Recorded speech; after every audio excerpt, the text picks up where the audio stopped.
Quando João Batista olha para Jesus, aponta e diz: Eis o Cordeiro de Deus que tira o pecado do mundo, isso tinha a ver com a questão do sumo sacerdócio. Meu nome é Fábio Ito e este é o Caminhos do Evangelho. João Batista, ele vai ser o profeta depois de 400 anos de silêncio. O último profeta havia sido Malaquias e havia tido o período interbíblico entre o Antigo e o Novo Testamento. E aí João Batista, ele vai ser o profeta que vai vir e vai ser a voz que clama no deserto, anunciando e preparando o caminho para o Senhor. E João Batista, além de ser o profeta, depois de 400 anos, ele também vai ser o sumo sacerdote de Deus. Para ser um sumo sacerdote, era necessário que a pessoa viesse da linhagem araônica. E a sua esposa Isabel, ela tinha essa ascendência araônica, que vinha desde Arão, né? Arão, irmão de Moisés, quando foi estabelecido o sumo sacerdócio. E também ele precisava ser filho de sacerdote, é o que ele era.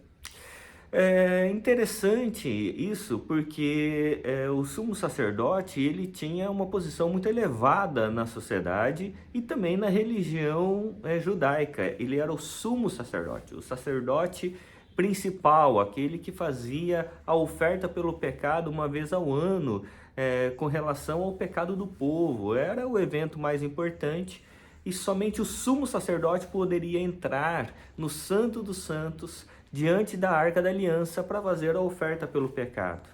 No entanto, o que acontece era que o sumo sacerdócio havia sido corrompido, a religião judaica estava em aliança com o governo romano e agora o governo romano é quem indicava o sumo sacerdote, que à época era Anás e Caifás, como vai dizer o texto de Lucas.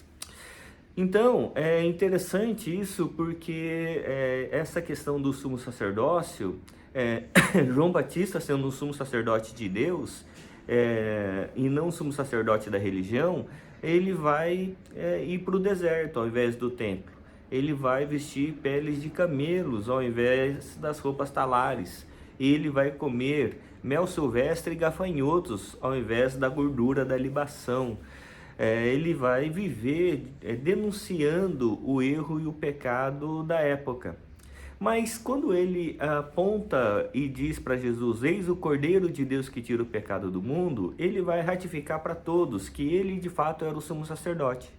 Porque somente o sumo sacerdote poderia apontar o Cordeiro Pascal. É por isso que ele aponta para Jesus e diz que Jesus era o Cordeiro de Deus, porque ele de fato era o sumo sacerdote humano.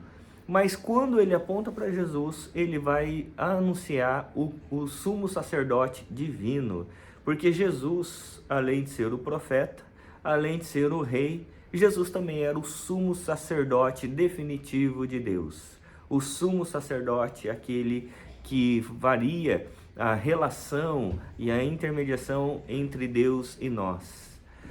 Por isso, minha oração por mim e por você é que possamos olhar para a Escritura Sagrada e perceber, tanto quanto lá em João Batista, o sumo sacerdote que deveria ser da religião, e Jesus, o sumo sacerdote de Deus, perceber que Deus ama cada um de nós à medida que Ele nos dá a maneira e o caminho para nos relacionar com Ele.